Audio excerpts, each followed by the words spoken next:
Right. So yeah, but before we get to that history of Bleach, right? I'll just talk quickly about my history of Bleach, right?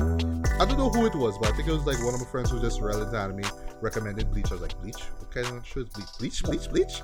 Started watching this thing. I was hooked. I love the theme song. Just the first season, I should say, theme song still catching to this day. I was loving the characters, and I don't know, for me, the show just got better and better and better the more they got deep into soul society, the more how they explored the Shinigami.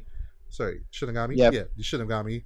And just the powers that they had, and just Ichigo Kurosaki, who is the protagonist, and just his adventures and whatnot.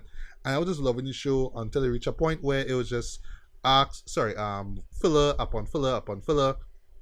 We had a great villain in the form of Captain Aizen, one of the best villains ever in anime history. I'm saying that right now. He's like I put Aizen above Griffith, in my opinion. Yeah, that's how I put Aizen. Yeah. And I was like, okay, how are they gonna stop this guy? Please stop this guy. Figure out a way. And the story decided to drag, and then when they couldn't find any ways to drag any further, oh, here's a filler. Well, while all this is going on, this is what happened with Rukia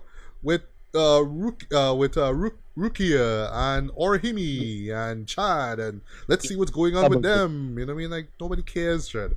And then afterwards, I just stopped caring about the anime, and then we heard that the manga just stopped just stopped altogether.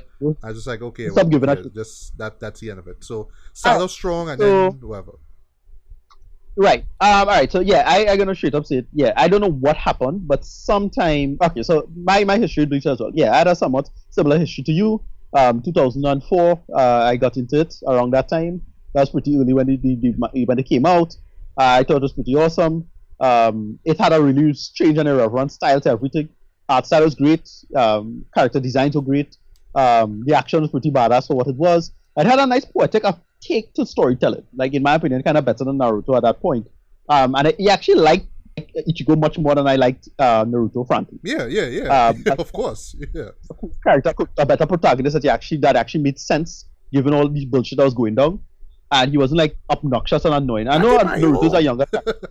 God damn, I hated when he said that. And it's as obnoxious as Naruto, but whatever. He's a older character, it's fine. But the what made it work is, again, just the characterization. They just had a lot of kick-ass characters, and they balanced it reasonably well. Like, you had many characters, but all of them fit in a space in the storytelling. And so you don't need to learn every nuance or detail about them. It's like, oh no, they're just this, and you learn like a little daily life thing, and then they move on.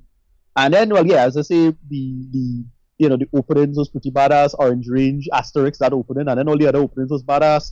Action was badass, and then they hit you with that great twist at the end of season 3 or 4, which is basically episode 62, I think. And it just went downhill from there. It started okay, and then it just didn't make sense. And I would argue, in the manga, the core material, even the fillers was better than the core material at one point, in my opinion. Wow. Like, yeah, that was real sad. Like, whilst the manga was going on, I forget which arc it was, but whilst the manga was going on and then dragging out, the filler, they had a filler where the Zanpakuto got released and they kind of rebelled.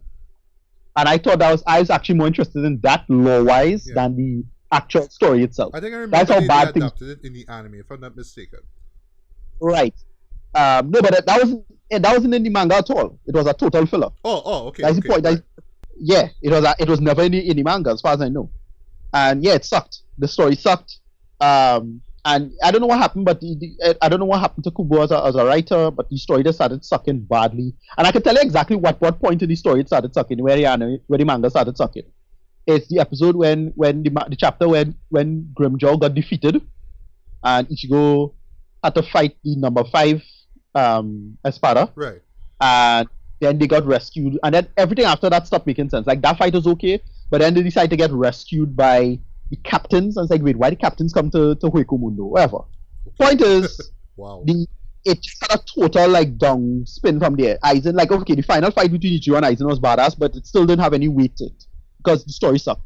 Aizen didn't give any backstory to Aizen. You still even haven't seen Aizen's Bankai. Then they did this kind of pseudo reboot of this franchise where they brought in a bunch of new enemies, and a bunch of new characterization and a bunch of new villains called the Wandelwijk, and the villain name was THROWBACK, and he was a cool character. But then that even went out because they started doing all the things that everybody wanted to see, which is, hey, you get to see the old man's Bankai, and you get to see how this work and how that characters work, and they finally started to kill characters off, and so on and so forth. And then even that started sucking and had a shitty ending to it, and that was a ton of time, like real chapters. Yeah. And you finally get to see the Zero Squad.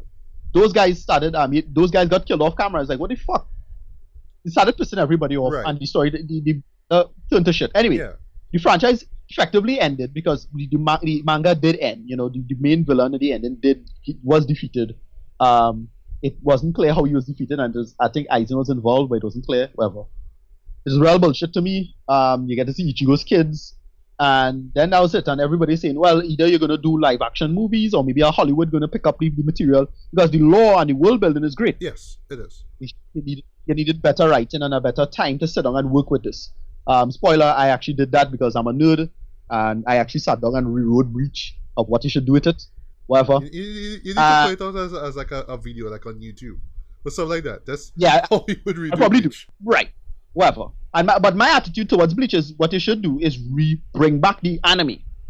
Bring back the anime, reboot the anime from scratch with probably some different art style maybe, but reboot the anime and then change the story and rehaul it like how you did with Full Metal Alchemist. Yeah. You see how Full Metal Alchemist had a totally different narrative, and to some people it's better than the core material than say Brotherhood. Yeah. Do something like that where you just fix the story, where the story started sucking, and I know exactly which point I think the story started sucking. Where the story started sucking, we fix that and focus on Aizen more and do whatever it is. Anyway, let's talk about this new action. Before we get to the live action film, just last thing I want to say. I think I could be wrong here, but I think this is just the added pressure that manga creators had to face. Like when their creations get so popular that you just have to keep coming with idea after idea after idea. I mean, some manga do it well. I mean, One Piece is still going strong to this day. I'm wondering how, but it's I mean, you had to have a team involved. I can't just be one. Okay, so but I imagine with the creator for Bleach, it was too much for him. He just couldn't take it. It was just like, no, I can't keep up with Naruto, and he gives up. It wasn't any of that, but yeah, I agree to a certain extent because it have one character arc that plays out almost identical to another character's arc in Naruto, in my opinion, at least concept wise. Right. And I thought that was so stupid and made no sense in Bleach. But I think something along the lines, what I suspect happened is that he had too much pressure from the, you have people where you had to work together well with your higher ups now. And Kubo is a kind of person that was way too quote-unquote creative, so he's a creative type, and he looked like a person that can't really capitulate or play ball in that way now.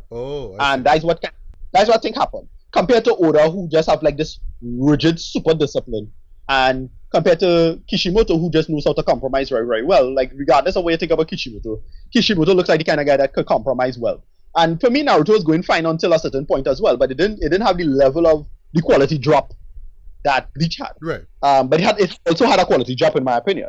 And I'll argue at a certain point it had that same quality drop. Not so much that you need to rehaul the material, but it had a clear quality drop. And yeah, look, if you're a mangaka, you're gonna have a lot of pressure. It's a very strident thing. A lot of people suffer from work-related debt. With that stuff, it's a ridiculous work schedule. You have to pace your shit out. Even if you know your story ahead of time, and it's still a ton of work. Yeah, I can imagine. With you not knowing your story ahead of time, it's still that's added pressure. Just trying to come up with something interesting and innovative. And it requires a high IQ, but high IQ don't mean anything if you can't flesh it out in the real world properly. Right. And it's exactly what I think happened with Kubo. It's really a shame, as I said, Bleach needs a rehaul. That's what I think to save the franchise. What they should do, reboot it from scratch. So you have a whole generation of people who just forget what it was about, and then right when it gets to the point where it started sucking, rehaul the story and fix it. All the fixes. Again, I'm Mr. Arrogant, nowhere Trinidad and Tobago Caribbean Island guy who's saying, well, this is what they should do. But, I think it have a bunch of things I think they should do with it. In my opinion, focus on Aizen. That is the main thing. Yeah. Flesh Aizen, explain Aizen, and why Aizen was the way. Aizen early. Bring him in early. And then the thing is, it had a bunch of Aizen where he was and how they revealed him was great. That was perfect, in my opinion. It's just flesh that out. We never really learn anything about Aizen ultimately. True. Like even with the last arc, with the Blood War arc, you didn't learn anything. You still didn't learn anything about Aizen in my opinion. Right. Whatever. As I said, and all those ideas that was in the Blood War arc, Aizen should have been doing that. It shouldn't have been the Quincy's, but whatever. Yeah. Rambling on. Let's get on to the live action right. movie. So now for the live action, right? So now for the live action Bleach film, right? That everybody was just like, what? They're doing this now? Right. Cause like, all right. So I still to this day defend the Rurouni Kenshin trilogy. The first one stuffed a lot of arcs in it. It was alright. The second and third ones, love them because they focus on the best arc ever in Rurouni Kenshin history. The Shishio arc, love that, right? Then we had stuff like the Full Metal Alchemist movie. And that was just a major letdown in my opinion. It just felt too much like a J drama, if you will. You know, the way the flat the flat direction and all that kind of stuff, you know, just felt like a TV show. So all that aside now, so now we have Bleach, right? And it pretty much follows exactly, you know, from the source material. So we are introduced to Ichigo. It's basically the first 16, 17 episodes of the source material. Yes. Except the end. Yeah. Except the end. They change the end. Yeah, right. So of course it's Ichigo Kurosaki. We saw what happened to his mom. We see well, they kind of just established that he could see ghosts. You know, you see his dad. You see his twin sisters. You see all that kind of stuff. You see familiar faces. You see Orihime is there. Uryu is there. Chad is there. That other guy who was friends with them in school, he shows up. I forgot his name basically, and it just pretty much plays out the way that the anime and the manga did basically, where he runs into Rukia, who's a soul reaper, and you know she pretty much states what her job is. You know, she ushers souls into heaven, but then there are these evil hollows, which are like these gigantic creatures who have to be destroyed, and you know. Just like in the first episode, you know, circumstances lead to Ichigo, becoming, you know, a Soul Reaper as well. But what they do here, pretty interesting, is that, you know, while it could have just been, all right, now you are this badass Soul Reaper, and your job now is just to defeat Soul Reapers and all that kind of stuff. They kind of do the origin story here, basically, where he has to learn how to fight. He has to learn how to use his Zanpakuto, basically. There's like a few nice little moments here basically where Rukia is teaching him kendo, and you know he has to learn how to fight now. And to me that makes sense. You know, he can't just rush into battle just so without knowing how to fight. So it was realistic enough. They changed that from the core story, because the thing is Ichigo has some knowledge of kendo, and that's because of he used to go to classes with Tatsuki, but in this Tatsuki is a side character that doesn't do anything. That one thing I was disappointed in this with. Like, they had a bunch of side characters that do nothing, and then they outright wrote out a bunch of other side characters. Like 3 major side characters. Well, major at the point in time of the story is completely written out. That's Yorichi. Yorichi hasn't shown up once. No appearance. Not the cat form. I didn't mind it. I was like, all right, well, if you're bringing that character, it will like for people who just new to this thing. You just not understand what the hell going on. Like, I understand they had to kind of ground things in reality, which I'll talk about in a bit, but... at the time... I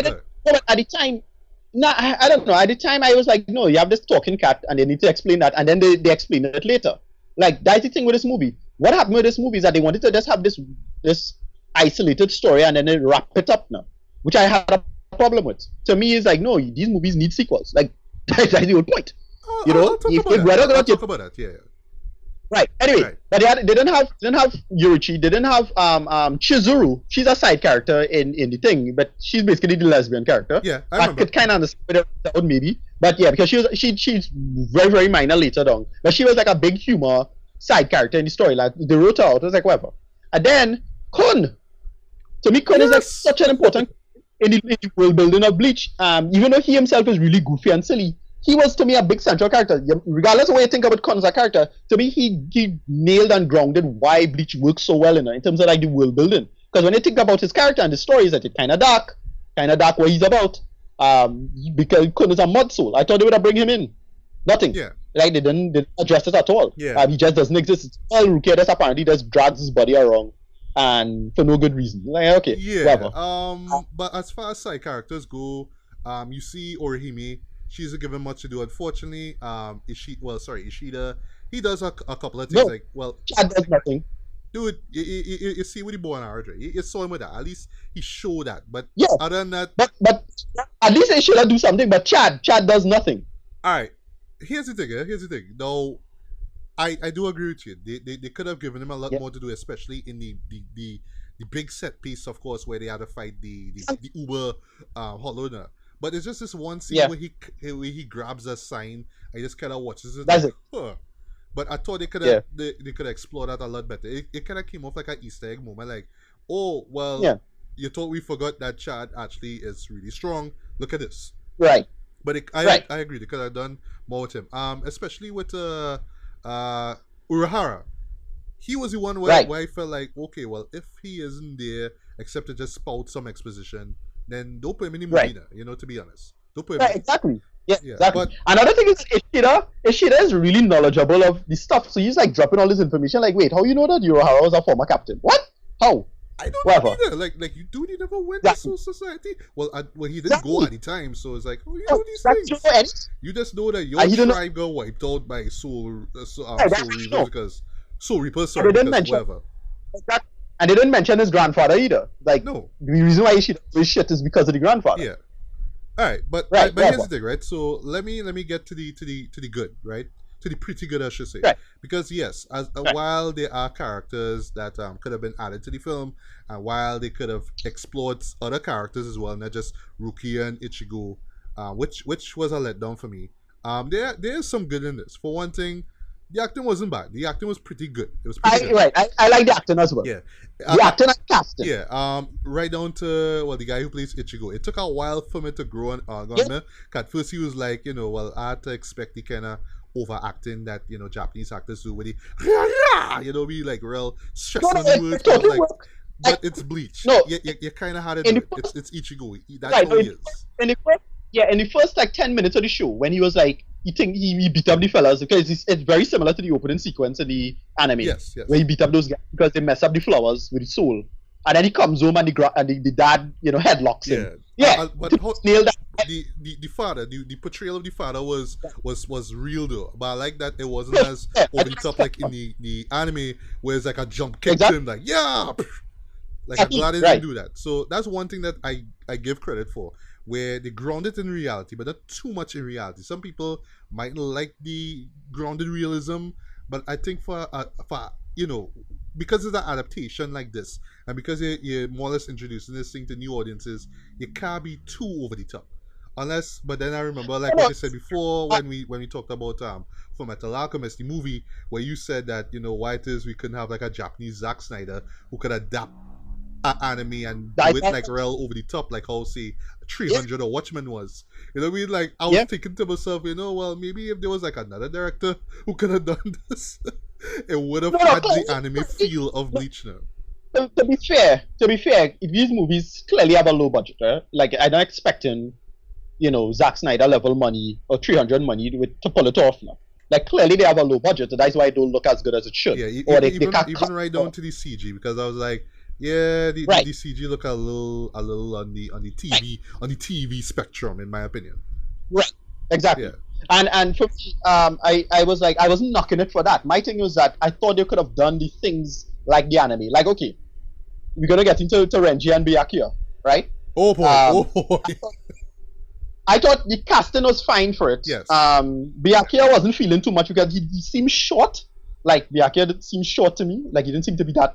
I thought they could have got taller. My thing with him with Byakuya is that at first when you see him, he have this kind of sleepy look to him. Like, all right, you have to look kind of jaded. You have to look like, all right, I'm a badass. I don't care about nobody. But his character started growing me. At first I was like, I'm not really feeling him though. Renji, however, MVP. He's the standard in this whole show, in my opinion. Yeah, casting was done, the swagger was done. There's even a part where, like, when he police saw he stick his tongue out, I was like, yes, this is the swag. This is what I'm talking about. He embodied Renji near perfect, in my opinion. I thought it was solid casting as well. But then my problem was, again, there's the difference between anime and things. So, like, I don't defend the Rurouni Kenshin movies as well. Remember when I keep asking, okay, when has there ever been a shot where you show the camera under Kenshin and then the villain floating in the air and Kenshin finishes badass Right. Amakakuro In swipe? slow mo. Yeah, like what they did in the anime. Right? This movie doesn't have that with as well. So it has some great moments anime wise. They get what they nail is the whole, the hollow arm falling and Ichigo landing and that's a classic shot. Yeah. They did that in this. But then they didn't do the shot where when Byakuya was fighting Ichigo. I thought that scene was weak. Because in the original, anybody remember how badass that was to introduce Byakuya? And how powerful Byakuya was compared to Ichigo at that point? Yeah. It's like, maybe he sliced his sword, grabbed it, and went back, and he didn't even notice now. Yeah. That is the badass part. And then when he sliced Ichigo now, he tell Ichigo, look, you're even too slow at falling. That is how fast he was. Right. That moment, I think it's episode 16, I think, in the anime. Go back and watch that shit and tell me how epic that was. Compared to what they did here. They just kick his ass. Yeah. And you see what... And like, nah, they should do... And I get what they would do again. That is like, all right, Renji's the more violent, abrasive one. And Byakuya is, he just move fast, right? You don't even need to think, ahead in terms of his moves. And I get that. You wanna have a contrast in it, but I felt that it could have been a lot more in terms of Byakuya's moves, you know what I mean? Not so much the length of time, but just what he does. Renji, on the other hand, like his stuff was on point. I was like, when Renji just yelled "Howl Zabimaru," I was like, okay, they're doing this. They're doing this. Oh my god. I was just like, wow, you know what I mean? I thought they did Zabimaru special effect reasonably well. Again, low budget. It looked kind of crappy, but it still was like, oh, this is reasonable. Like I can't be mad at this. Yeah. I didn't have some amazing. I was enjoying what I was seeing. Yeah. But yes, budget of course. But yeah. Right. And well, one of the things I had a problem with is the speed. So like when they show Renji doing Shunpo, you're seeing him moving. I was like, no, Shunpo's supposed to look like a teleport like the anime now. Right. That's the whole point. Like, you had to see the character, you had to get a good inspiration of speed now. And it was just characters just moving fast. I was like, yeah, that looking lame. Yeah. Because it looked like shit with the specials. And I thought that with this would be Byakuya's fight now. I was like, yeah, lame. But just a few more things I just want to see before I get to it, right? So, yes, but you could clearly see the low budget on screen. They could have done much more. Yeah. Although I like how they kind of design the hollows to, not really do so much in terms of visual effects, if you understand what I mean. Like the big bad one, how they show it with the sort of like leaves or the kind of vine like hair that it had. The way how they make it work now kind of felt like like a typical G horror kind of stuff. So they make it work. The fight scenes themselves, like when you saw Ichigo face off against the hollows, like the way how they work the camera around, I thought was creative as well. Okay, can't really do too much now. You had to kind of show it where, okay, character runs, jumps in the air, slice, okay, try to position the camera in a way so you don't show too much. All right, I get that. I thought that the way how the story was told, because it's the introduction, was good. It was good. I like that they gave enough emotional. Well, they gave emotional arc for Ichigo, like right down to the moment where you realize, oh shit, well this hollow that I have to fight is the one that killed my mom. Oh, okay. I love how they roped in the dad in that one scene where he was by his late wife's gravesite. Basically, I thought that was like a great moment as well. Like they humanize the characters. Well, they humanize more Ichigo and Rukia. Those were the two characters that got the most characterization. Everybody else was just kind of there, but I just wish that they could have done more with Ishida, especially Chad and Orihime. Orihime just kind of come off like, I like Ichigo, but I'm just doing the background kind of thing. But there was more to her character than that, you know what I mean? And you can make the argument that they didn't have enough time, maybe didn't have enough money, but oh gosh, for a movie that clocking in at about an hour and say 40-45 minutes, you couldn't give a few more moments with Chad, even with Orihime, even with Urahara, even, But I felt Urahara in general should have just been cut out of the movie altogether. There was no need for him to be in it. Okay, so my attitude is that I don't like the fact that they decided to wrap the story up by saying she gets back her powers. I'm like, wait, what? No. Yeah, she doesn't get back her powers. I know, but to me, what I would say, what I think though is that I felt that maybe it's because they're thinking that they might not have a sequel, so they just kind of ended in such a way where maybe they might have, but maybe they might not have. But I understand, in terms of the source material, that's not what happened, and it just kind of ended off for people who just unaware of the whole thing. Here's my main problem with that, is that to me, they didn't attempt to do it before. I was like, why didn't it work before? Right. I had a problem with that. So I thought like it couldn't work or something like that. I was like, okay, we're going forward then. And then they decided to just have it where she could do it after all, and they never explained why they couldn't do it before. Like, what, Ichigo get better so he could do it now? Yeah. It was unclear. Yeah. And I didn't like that. And again, I didn't like that they changed from the source material. No, Rukia doesn't get back her powers from Ichigo in that manner. That is the whole point. In fact, she has no powers to that whole society arc, and she has to be the one being rescued. And I thought what it was going to do is have it where she leaves, Ichigo gets his ass kicked, just like in the anime, and then you get to see Urahara, right, shows up with Ichigo to rescue him and bring him back from the brink, and then we get to see, because the main thing with Bleach is that we didn't get to see fucking Zangetsu. That's my problem. I know. I was expecting so much anyway, but I mean...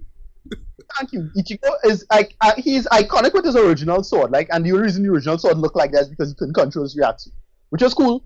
But then when they introduced Zangetsu, that big cleave slight thing, that was pretty goddamn awesome. Of course. And I like what they did with, yeah, especially when they used it for the first time, when you had to say the name. One of my favorite episodes of the series. Oh yeah, I remember that. Yeah, it had too much in the show that I didn't like, even though it still have a lot I liked. And it's a shame that they couldn't really stick to the source material as much as I wanted it to. I didn't hate it.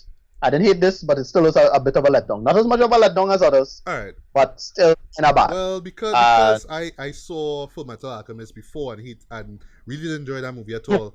I would say that this is a better adaptation of an anime. Not great, of course, but a better one. Right. It stayed mostly faithful to it.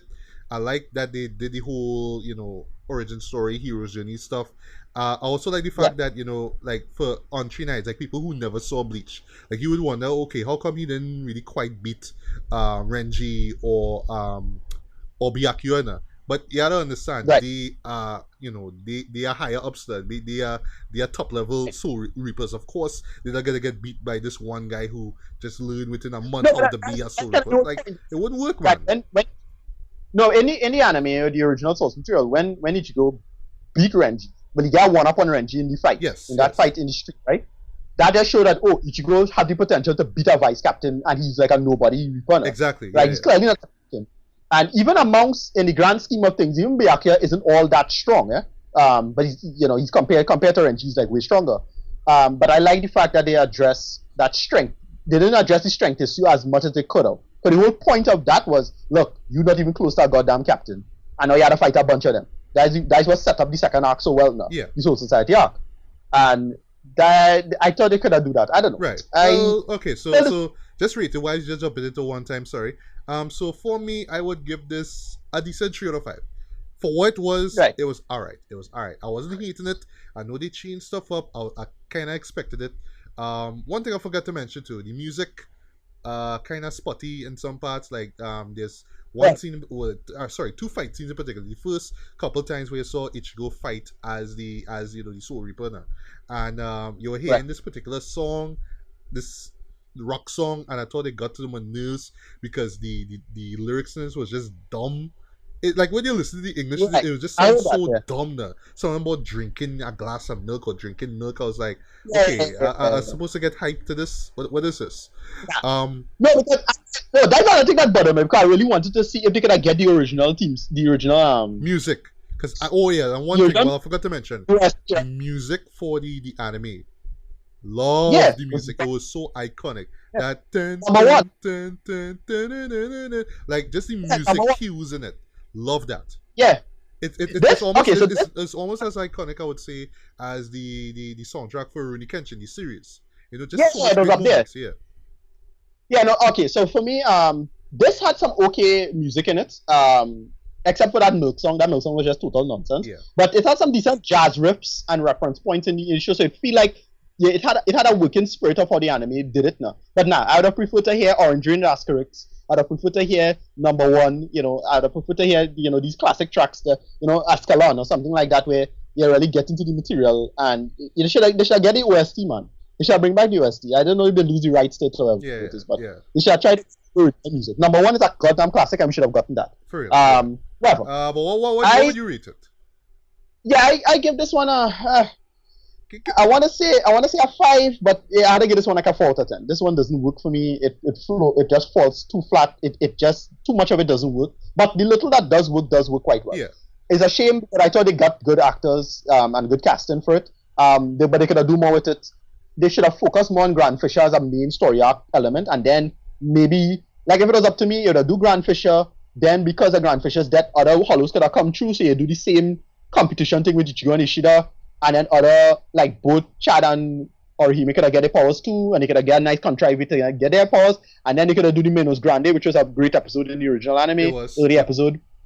And then they could have bring down Renji and Byakuya because they had to solve the big hollow problem because of Ichigo. So you change that up a little bit, and then you do the fight with Renji and Ichigo, and then Byakuya kicks Ichigo's ass, and then she leaves. Yeah. And then you do the sequel bait stuff. What? That's what they should have. Right. Well, what I would say last things last though is that well, all right. I know they had to work with a budget and all, and it does kind of come off like, you know, it felt really like a season premiere of a series.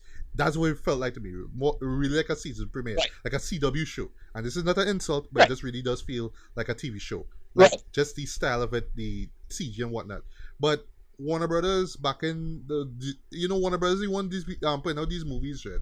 Like, put some more money into the budget now. You know, give me some more stuff. You know, because I think the reason why the movie is what it is because they had to work with the budget. So as much as we want all these things to remember from the anime and manga, they only had this amount of money, right?